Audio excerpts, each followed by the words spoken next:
we're going to cross over to reporter Oz Katerji, who's out on the ground. Oz, what's happening? Where are you? What's happening where you are?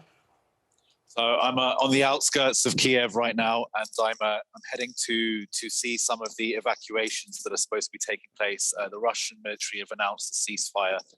Russian military ceasefires are notorious. There's some outgoing fire you can maybe hear in the background.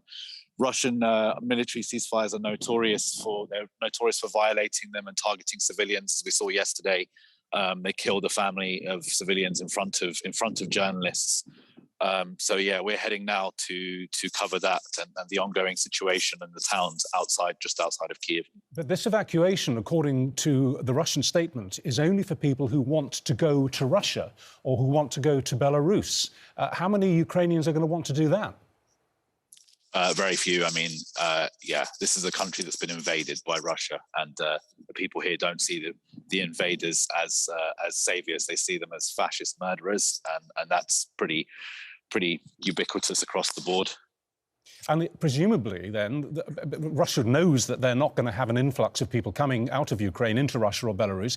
It's another PR stunt, isn't it? It's intended to send the message that these poor, benighted, Nazi-oppressed Ukrainians can't wait to come to Russia.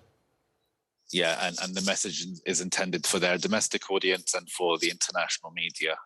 It's not intended for Ukrainians. So, you know, don't believe Russian lies. Russia's been lying and murdering people in Syria for 8 years. We should already understand how they operate now in the international community. We've had a flavour on this programme already. I was saying earlier we spoke to a Ukrainian MP, a young mother who is prepared to shoot to kill. Now she's got her children to a place of safety and says she feels she has no choice but to do that. How would you summarise the spirit of the people that you're mixing with there? Is it more frightened or more defiant? No, I have to be honest, morale here is very, very high. Morale is high. The people of Ukraine are defiant, they're resolute. They believe they can repel the fascist invasion.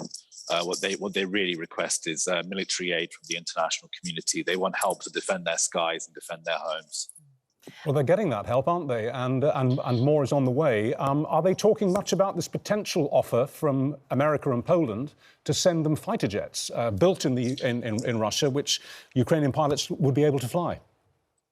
Yeah, I feel like the feeling on the ground is that the talk is good, but they want action. They want support they can feel with their hands. We heard, Oz, from a colleague, Bryce Wilson, who's reporting from Kyiv as well, that Ukrainians are in this terrible position of choosing between whether to risk staying behind, and obviously the fears that entails, or the risks of leaving and evacuating. And as you've already referenced, we've seen civilians who are trying to flee being targeted by Russian troops. Just explain for us on the ground what it is like once you leave your place of safety in Kyiv to try and get out. What is that like? So at the moment, there are cars streaming past us. There must be hundreds of people just on this road alone. People are desperate to get out. There's no safety for where they are. They're being shelled. Their buildings are being targeted by the Russian military. So they're in a desperate situation, and really they're appealing to the international community for help. And people must not turn away from what the Russian government's doing here.